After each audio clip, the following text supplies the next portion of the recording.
Look at this footage. It's grainy, it's grey, and it's only a few seconds long. It shows a 14-year-old boy walking out of London's King's Cross station into the bright morning of September 14th, 2007. He's wearing a black Slipknot t-shirt, carrying a small bag, and he looks like he has a destination in mind. To anyone passing by, he was just another teenager. But to the world of true crime, this clip is one of the most haunting pieces of video ever recorded. Because the moment Andrew Gosden stepped out of the frame of this camera, he didn't just walk away, he vanished from the face of the earth. No cell phone pings, no bank activity, no digital footprint. In a city with over 6 million security cameras, Andrew Gosden somehow found the only path into total invisibility. He was a math prodigy, a straight A student, and the perfect son who had never skipped a day of school in his life. Yet, on this Friday morning, he executed a plan so precise and so secretive that not even his closest friends saw it coming. He didn't take a jacket, he didn't take his passport, and most chillingly, he bought a train ticket to London and refused to buy a return. For nearly 20 years, the same questions have echoed through the streets of London and the depths of the internet. Who was Andrew meeting? Why did he leave his life behind with nothing but the clothes on his back?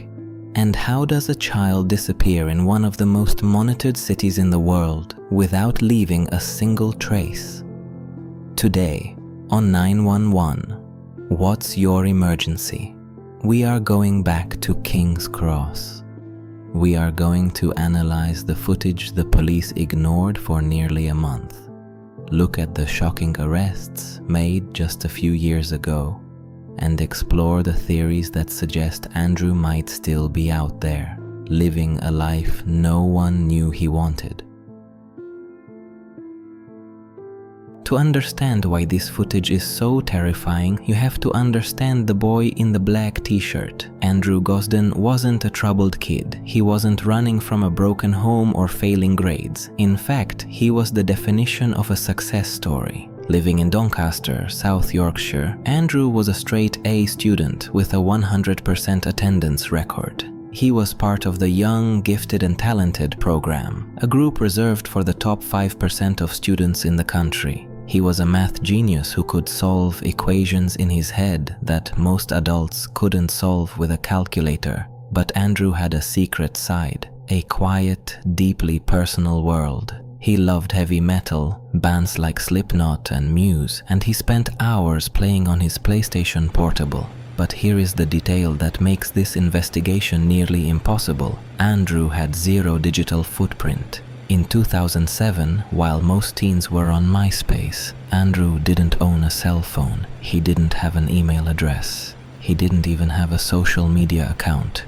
He was a ghost in the digital age, long before he became one in real life. The morning of September 14th began with total normalcy. He sat at the breakfast table with his parents, Kevin and Glenys, acting as if it were just another Friday. He left for school at the usual time, but as soon as his parents were out of sight, Andrew doubled back. He went inside, took off his school uniform, and put it in the washing machine, a chillingly responsible act for someone about to disappear. He changed into his favorite band shirt, grabbed £200 from a local ATM, almost his entire life savings, and walked to the Doncaster train station. When he reached the ticket counter, the clerk asked if he wanted a return ticket for just a few pounds more. Andrew looked her in the eye and said, "No, just a one-way." He boarded the 9:05 a.m. train to London King's Cross, a 160-mile journey into the unknown. He didn't take a charger for his PSP. He didn't take extra clothes. He left his entire life sitting on the kitchen counter. No phone to track, no messages to read, and no digital trail to follow. By the time the sun went down in Doncaster, the boy his parents knew was gone.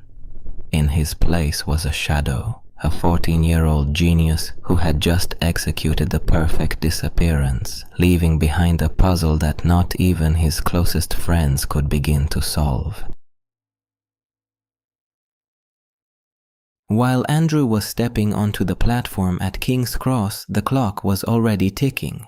But in Doncaster, the system meant to protect him was falling apart. When Andrew failed to show up for his morning classes, his school followed protocol, or so they thought. They dialed the parents of every absent student to alert them, but in a twist of fate that feels like a sick joke, they dialed the wrong number. They called the wrong family. Because of a simple clerical error, Andrew's parents spent their entire workday believing their son was safely sitting in a classroom. It wasn't until 7 p.m. that evening that the nightmare truly began. When Andrew didn't come home for dinner, his parents started calling his friends. No one had seen him. When they finally reached the school, the truth hit them like a freight train. Andrew hadn't been there all day. The panic was immediate. The Gosdens called the police, expecting a massive search operation. Instead, they were met with a shrug. The local authorities categorized Andrew as a runaway, telling the family that teenagers do this all the time. As if the school's error wasn't enough, the investigation was soon derailed by a ghost. A witness came forward in Doncaster claiming she had seen Andrew in a local park just days after he vanished. She was certain. The police, desperate for an answer that kept the case local, clung to this lead. They diverted all resources to scouring the woods of Doncaster, convinced the boy was nearby. By the time they admitted the Doncaster sighting was a mistake, the damage was done. The focus finally shifted to London, but the incompetence followed them there. The police didn't request the CCTV footage from the areas surrounding King's Cross until 27 days after Andrew disappeared. 27 days. In London, most security systems overwrite their data every 2 weeks. By the time investigators arrived, the trail had been erased. Thousands of hours of evidence showing where Andrew went after he left the station were gone forever. Only one piece of footage survived, the grainy clip from the station's main exit. That single lonely image of Andrew walking into the London fog is all we have. The police's failure to act didn't just give Andrew a head start, it effectively handed him a cloak of invisibility. For Kevin and Glenys, the realization was devastating. Their son was missing in a city of millions, and the only eyes that could have tracked him had been forced to blink. With the CCTV footage erased and the police lead in Doncaster proven to be a dead end, the investigation hit a wall of static. Andrew was no longer a person to the system, he was a file number. But for his father, Kevin, the work was only beginning. He spent years traveling to London, walking the same streets Andrew might have walked, handing out thousands of flyers to anyone who would listen. He refused to let his son's face fade into the grey background of the city. The family even took the extraordinary step of hiring their own private investigators and using sonar to search the River Thames, desperate to find anything that would end the agonizing uncertainty. They looked for the double-notched ear. They looked for the boy in the slipknot shirt, but London offered no answers. The city had swallowed him whole. As the weeks of silence turned into months and the months turned into years, the case evolved. It moved from a local search into a global mystery analyzed by millions of people online. Because in the absence of hard evidence, the human mind demands an explanation. People began to look at Andrew's life not as a series of events, but as a series of clues. They started to wonder if the perfect son had been hiding a world that no one, not his parents, his teachers, or his friends, truly understood. This void of information created a breeding ground for speculation. If there was no footage to follow, people began to follow their own shadows. They started to build stories to explain why a genius would buy a one-way ticket and never look back. As years turned into decades, the silence around Andrew Gosden's disappearance was filled by theories. Some are grounded in logic, others are born from the darkest corners of the internet. To find the truth, we have to look at the possibilities, starting with the most hopeful and moving toward the most terrifying. A common theory suggests that Andrew simply wanted out. At 14, he was a child genius, carrying the weight of massive expectations, and some believe he went to London to reinvent himself. He took almost all his money and bought a one-way ticket, but this idea hits a wall. Andrew was a 14-year-old with no phone, no ID, and a very distinctive look. To start over in a city of millions and remain undetected for nearly 20 years. In the age of facial recognition and social media, it feels more like a fantasy than a reality. Other people think Andrew might have been struggling with a hidden identity. In 2007, coming out in a traditional environment could feel impossible. There's a persistent thought that he traveled to London, a city of anonymity and acceptance, to find a place where he could finally be himself. Was he looking for a community he didn't have in Doncaster? Or was he lured by the promise of a life where he didn't have to hide who he was? The worst-case scenario regarding his own mental state is the theory of suicide. Proponents of this point to two chilling facts: the one-way ticket and the left-behind PSP charger. Why take the console but leave the power source, unless you don't plan on needing it tomorrow? This theory suggests that Andrew, despite his outward success, was carrying a burden no one saw. He was a math genius. If he wanted to end his life, he could have calculated a way to do it where he would never be found. No body in the Thames, no unidentified remains. Just a clean mathematical break from existence. But then, there is the more sinister possibility of a predator in the crowd. Andrew was a fan of the alternative scene, the music, the fashion, the culture. That weekend, London was alive with it. Bands like him and 30 Seconds to Mars were playing. Did Andrew go for a concert? And if he did, who did he meet? Without a phone or internet, Andrew was unreachable. But he was also a perfect target. This points to analog grooming.